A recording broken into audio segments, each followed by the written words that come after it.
حي على الفلاح.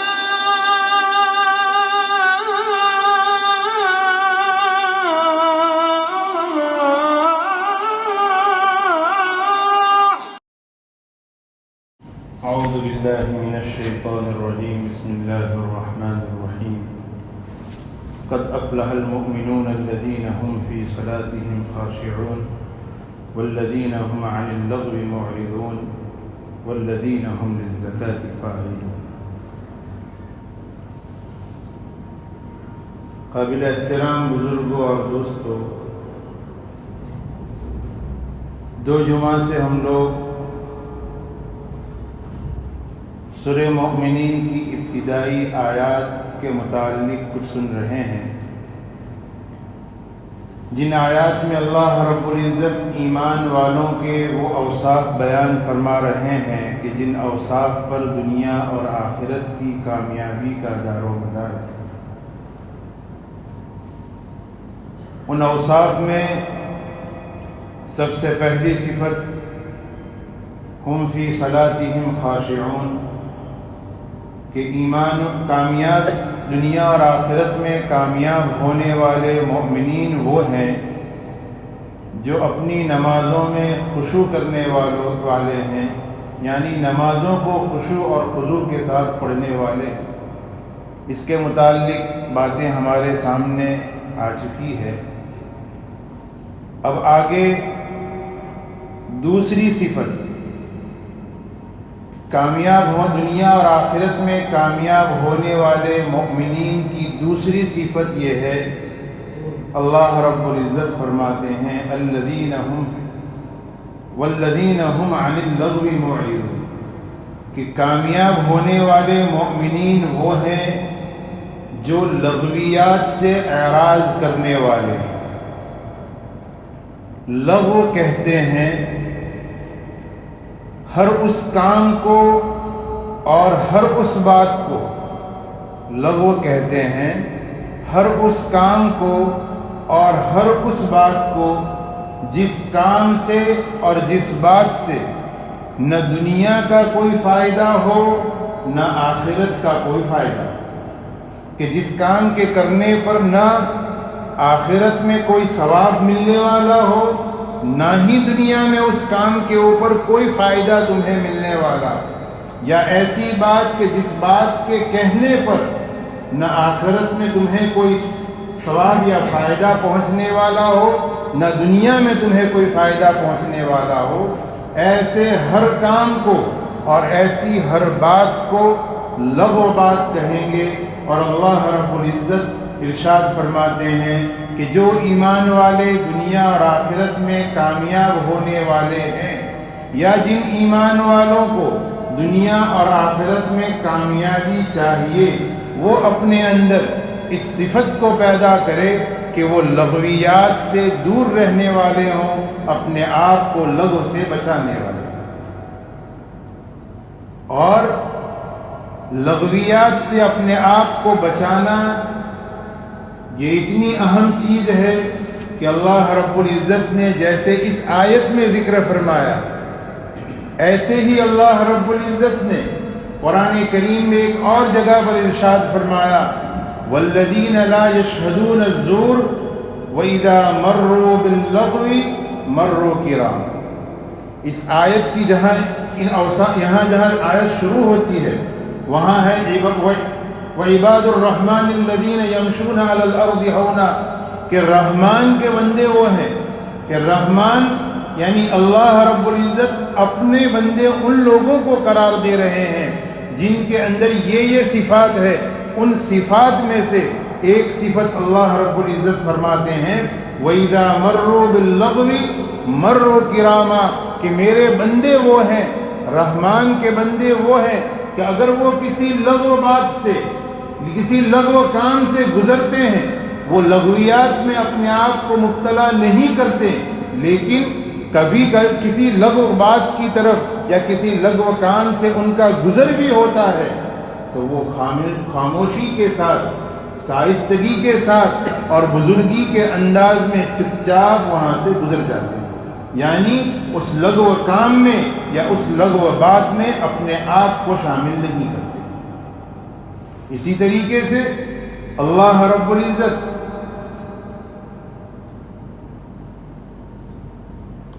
سورہ قصص میں فرماتے ہیں کہ وَإِذَا سَمِعُوا اللَّغْوَ أَعْرَضُوا عَنْهُ، کہ جب وہ کسی ایمان والوں کے اوصاف بیان کر رہے ہیں کہ جب وہ کسی لغو بات کو سنتے ہیں تو اس سے اعراض کرتے ہیں، اور اگر ان کے ساتھ کوئی لغو بات کرنے جاتا ہے یا ان کے ساتھ کوئی لغو معاملہ کرنے جاتا ہے تو وہ اسے کہہ دیتے ہیں وَقَالُوا لَنَا أَعْمَالُنَا وَلَكُمْ أَعْمَالُكُمْ، کہ تمہارے لیے تمہارا عمل ہے، میرے لیے میرا عمل ہے، سلام علیکم، تم سے یہ دوری کا سلام ہے کہ تم تمہاری جگہ پر سلامت رہو، میں اپنی جگہ پر سلامت رہوں، لا نبتغی الجاہلین، کہ وہ جاہلوں کے ساتھ الجھتے نہیں۔ تو ہم اندازہ لگائیں کہ اللہ رب العزت مختلف انداز میں قرآن کریم میں جگہ جگہ پر لغو سے بچنے کی تاکید فرما رہے ہیں، ایمان والوں کے اوصاف بیان فرما رہے ہیں، رحمان کے بندوں کے اوصاف بیان فرما رہے ہیں کہ رحمان کے بندے وہ ہیں کہ جو اپنے آپ کو لغو کاموں سے اور لغو باتوں سے بچاتے ہیں۔ اس لیے کہ اللہ رب العزت نے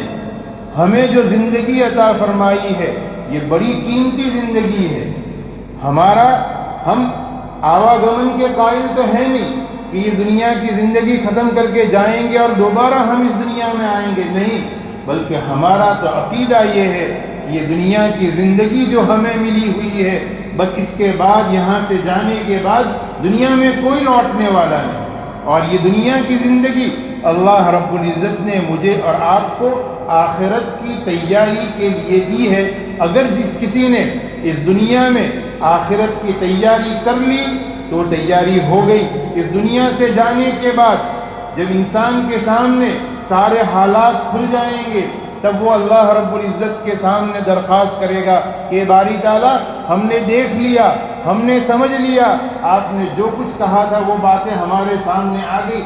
ہمیں ایک اور موقع دے دے کہ دوبارہ ہمیں دنیا میں بھیج دے تاکہ ہم تیری اطاعت کر کے آئیں، تیرے حکم کی تابع داری کر کے آئیں۔ لیکن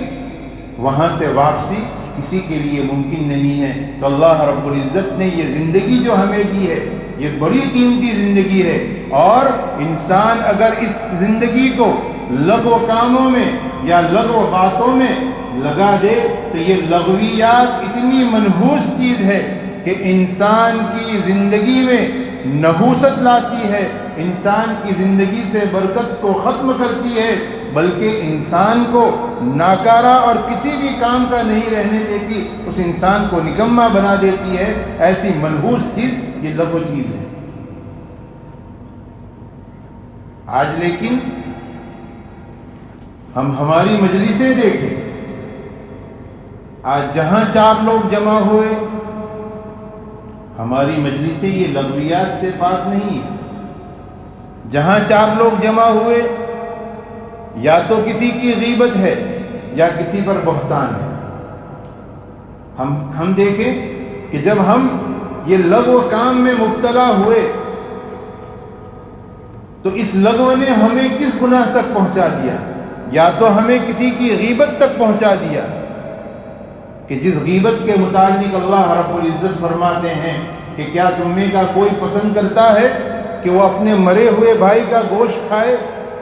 یعنی غیبت کو اللہ رب العزت نے کتنی بھدی مثال کے ساتھ پیش کیا کہ کوئی اگر اس مثال کو بھی سوچ لے تو اس غیبت کی طرف نہیں جائے گا۔ تو یہ لغو اتنی منحوس چیز ہے کہ اللہ رب العزت ہم سب کی حفاظت فرمائے کہ یہ لغو جو ہے ہماری زندگیوں سے برکتوں کو ختم کرنے والی اور نورانیت کو ختم کرنے والی ہے۔ اسی لیے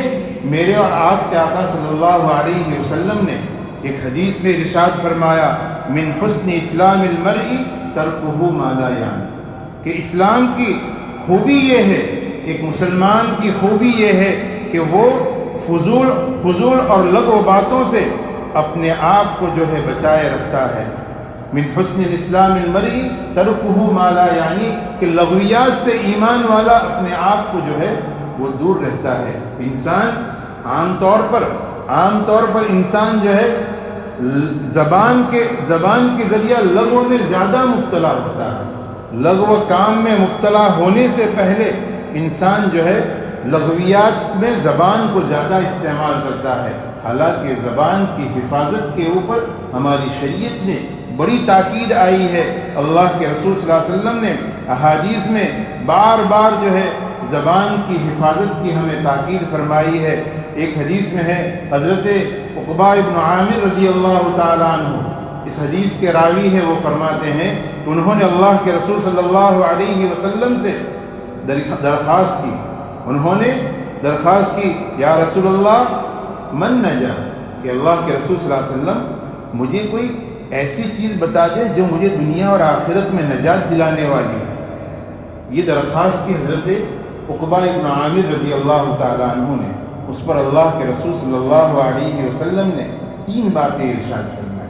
سب سے پہلے ارشاد فرمایا امسک علیک لسانک، دوسری بات ارشاد فرمائی ولیسع بیتک، اور تیسری فرمائی وابکی علی خطیئتک. یہ 3 عمل اور یہ 3 کام اللہ کے رسول صلی اللہ علیہ وسلم نے حضرت عقبہ رضی اللہ تعالیٰ عنہ کو فرمایا کہ اگر تم نجات چاہتے ہو تو نجات کا ذریعہ یہ ہے کہ اپنے اندر ان 3 چیزوں کو پیدا کر لو. امسک علیک لسانک، اپنی زبان پر قابو پالو، اپنی زبان پر قابو پالو. ولیسع بیتک، اور تمہارا گھر تمہارے لیے وسیع ہو جائے، یعنی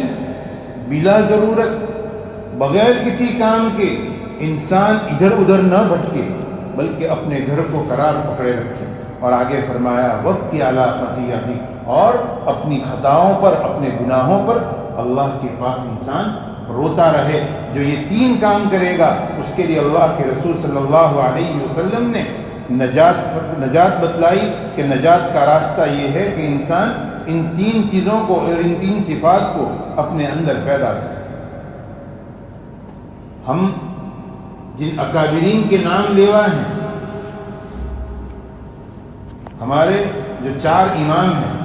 ان 4 امام میں حضرت امام احمد ابن حنبل رضی اللہ تعالیٰ، بڑوں کے واقعات جو ہیں اس لیے سنے اور سنائے جاتے ہیں کہ تاکہ ہم اس سے عبرت حاصل کریں کہ یہ ہمارے بڑے تھے، انہوں نے کیسی زندگی گزاری اور آج ہم کیا زندگی گزاریں. حضرت امام احمد ابن حنبل رحمۃ اللہ علیہ کے متعلق لکھا ہے، مفسرین نے لکھا ہے کہ بندہ بولنے سے پہلے اس بات کا استحضار رکھے کہ میں جو کچھ بھی بولوں گا اس بات کو اللہ کے یہاں لکھ لیا جائے. ما یلفظ من قول الا لدیہ رقیب عتید، کہ تم جو کچھ بھی بولتے ہو یہ مت سمجھو کہ تم نے بول دیا اور ختم ہو گیا. نہیں، تم جو کچھ بھی بولو گے، اگر اچھی بات بولو گے تب بھی ہمارے پاس لکھی ہوئی ملے گی، اور کوئی غلط بات بولو گے تب بھی ہمارے پاس لکھی ہوئی ملے گی. اسی آیت کے ماتحت احمد ابن حنبل رحمۃ اللہ علیہ کا ایک واقعہ لکھا ہے کہ امام احمد ابن حنبل اپنے آخری وقت میں تھے، بڑھاپے کی حالت میں تھے، اور ظاہر ہے کہ آدمی بوڑھا ہو اور بیمار ہو تو آدمی بیماری میں جو ہے کراہتا ہے، آہ کرتا ہے. تو حضرت امام احمد ابن حنبل رحمۃ اللہ علیہ، حالانکہ یہ کراہنا کوئی ناجائز بات نہیں ہے، آدمی درد اور تکلیف میں کراہ سکتا ہے، لیکن امام احمد ابن حنبل رحمۃ اللہ علیہ کے بارے میں لکھا کہ وہ اس طریقے سے کراہ رہے تھے. تو ان کے پاس حضرت طاؤس رحمۃ اللہ علیہ، یہ ایک محدث بھی ہیں اور ان کے شاگرد بھی ہیں، وہ بیٹھے ہوئے تھے. انہوں نے امام احمد ابن حنبل رحمۃ اللہ علیہ سے کہا کہ یکتب الملک کل شیء، کہ امام فرشتہ جو ہے وہ ہر چیز کو لکھتا ہے، یہاں تک کہ تمہارے کراہنے کو بھی لکھتا ہے. امام احمد ابن حنبل رحمۃ اللہ علیہ نے جب یہ بات سنی، بڑھاپے کی حالت میں ہے، بیماری کی حالت میں ہے، چوکنا ہو گئے اور فوراً انہوں نے وہ کراہنی کی آواز بند کر دی. لکھتے ہیں کہ یہاں تک کہ حضرت کا انتقال ہو گیا تب بھی حضرت وہاں تک حضرت نے اس کے بعد کبھی بھی کراہنے کی آواز حضرت کے منہ سے نہیں سنی گئی. کیوں کہ حضرت یہ فرماتے تھے کہیں میرا یہ کراہنا لغویات میں نہ لکھ لیا جائے اور کل قیامت میں جو ہے مجھ سے اس کے متعلق سوال نہ پوچھ لیا جائے. تو یہ ہمارے بڑے تھے کہ جو اتنا احتیاط کرتے تھے. اسی طریقے سے ایک حدیث میں حضرت معاذ بن جبل رضی اللہ تعالیٰ عنہ کو اللہ کے رسول صلی اللہ علیہ وسلم نے زبان کے متعلق جو فرمایا کہ حضرت معاذ رضی اللہ تعالیٰ عنہ نے آپ علیہ السلام سے سوال کیا اخبرنی بعلم یدخلنی الجنہ ویباعدنی من النار، کہ اللہ کے رسول صلی اللہ علیہ وسلم مجھے کچھ ایسے اعمال بتلا دیں کہ جو مجھے جنت میں لے جانے والے ہیں اور مجھے جہنم سے دور رکھنے والے ہیں. آپ علیہ السلام نے فرمایا لقد سألتنی عن امر عظیم، کہ معاذ تم نے بہت بڑی بات پوچھی. پھر آپ علیہ السلام نے انہیں کچھ اعمال بتلائے، عبادت کی ترغیب دی، نماز کی ترغیب دی، زکوٰۃ کی ترغیب دی، اور کہا کہ اگر حج کی استطاعت ہے تو حج کرو اور کچھ نوافل کا اہتمام کرو. یہ بات فرمائی. اس کے بعد اس حدیث کے اخیر میں آپ علیہ السلام نے حضرت معاذ سے فرمایا الا اخبرک بملک ذالک کلی، کہ کیا میں تمہیں ان تمام خوبیوں کا ایک مجموعہ نہ بتلاؤں کہ جو ان تمام خوبیوں کو تمہیں لے کر آنے والا ہے. تو حضرت معاذ نے فرمایا کہ بالکل فرمائیے. آپ علیہ السلام نے اپنی زبان مبارک کو پکڑا اور فرمایا کف علیک ھذا، کہ معاذ اپنی زبان کو قابو میں کر لو. قابو میں کر لو گے تمہاری زبان قابو میں ہوگی، تمہارے لیے سارے اعمال کرنا جو ہے آسان ہو جائے گا. آج ہم دنیا میں جتنے بھی فتنے فساد ہیں آپ اس پر اگر غور کریں، اکثر و بیشتر جتنے بھی جھگڑے ہیں اکثر و بیشتر کے پیچھے یہ زبان ہی کار فرما ہے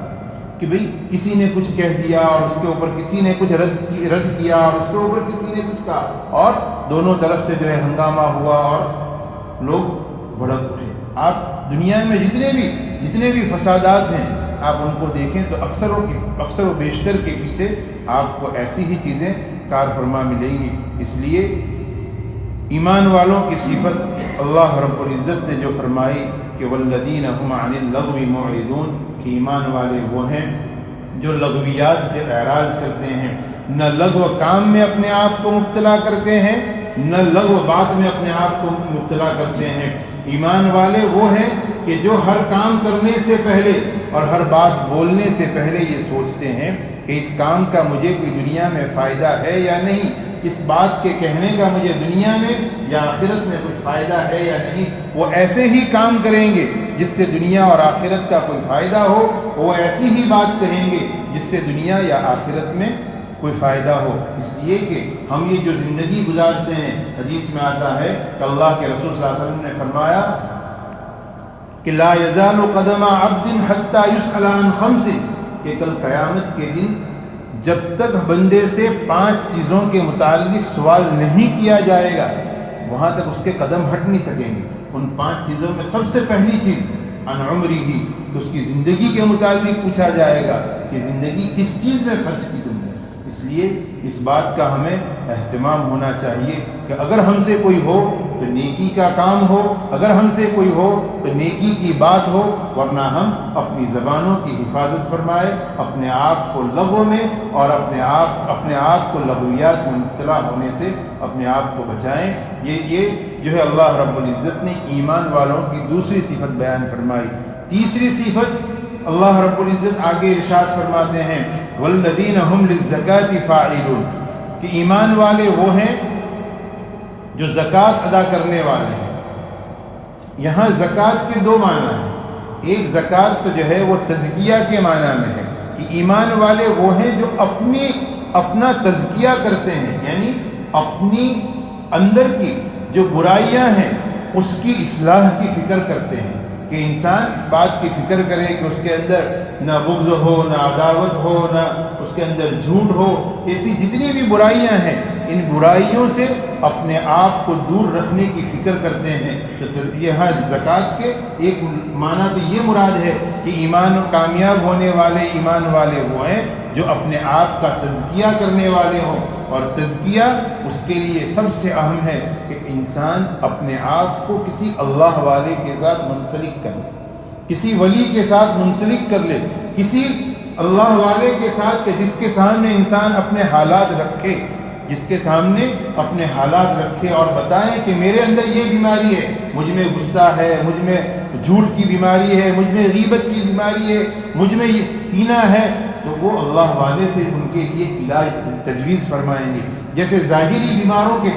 مریض علاج کے لیے ڈاکٹر ہوتے ہیں، ایسے ہی باطنی بیماریوں کی اصلاح کے لیے ہمیں اللہ والوں سے رابطہ رکھنا چاہیے کہ جو حقیقی معنی میں اللہ والے ہیں، ایسے اللہ والے کہ جن کا اللہ کے ساتھ تعلق ہے اور جو اصلاح کرنے کی صلاحیت رکھتے ہوں، ایسے اللہ والوں کے ساتھ اپنے آپ کو جوڑے ہوئے رکھیں۔ تو زکوٰۃ کے ایک معنی تو یہ ہے، اور دوسرے معنی وہی ہے کہ اپنے مالوں کی زکوٰۃ نکالنے والے ہیں، کامیاب ہونے والے مومنین وہ ہیں جو اپنے مالوں کی زکوٰۃ نکالتے ہیں۔ اور زکوٰۃ کے متعلق ہم نے جمعہ میں سن لیا کہ زکوٰۃ کے فوائد کیا اور نہ دینے کے اوپر وعید کیا ہے۔ مختصر صرف زکوٰۃ کی جو کچھ باتیں رہ گئی ہے جمعہ میں وہ عرض کر دوں کہ زکوٰۃ جیسے میں نے سمجھانے کی کوشش کی تھی کہ زکوٰۃ کس پر فرض ہے کہ جو شخص 52.5 تولہ چاندی کی قیمت کا، کہ جس کی تقریباً 60-61 ہزار روپے کی مالیت ہے، اتنے پیسے کا اگر کوئی آدمی مالک ہے، اتنی مالیت کا اگر کوئی آدمی مالک ہے، اب یہ مالیت کس اعتبار سے شمار کی جائے گی؟ مالیت میں 4 چیزیں شمار کی جائے گی، ایک تو سونا، چاندی، روپیہ پیسہ اور مال تجارت، یعنی بیچنے کا سامان۔ یہ 4 چیزیں ایسی ہے کہ زکوٰۃ میں صرف ان 4 چیزوں کو ہی شمار کیا جائے، سونا، چاندی، روپیہ پیسہ اور مال تجارت۔ ان 4 چیزوں میں سے اگر ان سب کو ملا کر، یا تو کسی کے پاس 60,000 روپیہ ہے